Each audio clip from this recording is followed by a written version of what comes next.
This video is to highlight the patching functionality of the 1RU 96 fibre splice patch unit.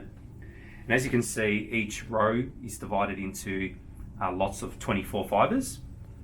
And to remove a patch cord is actually quite simple. So what you would do, these tabs on the side, you pull out, one on each side, and each tray slides out and locks into place, allowing you to easily access the patching fields, which is a very handy feature, especially if this is fully populated with patch leads. As you can see, we also have these fibre radius guides, which also pivot and swivel and help with patch cord and cable management. And if not required, they are also removable, as you see there.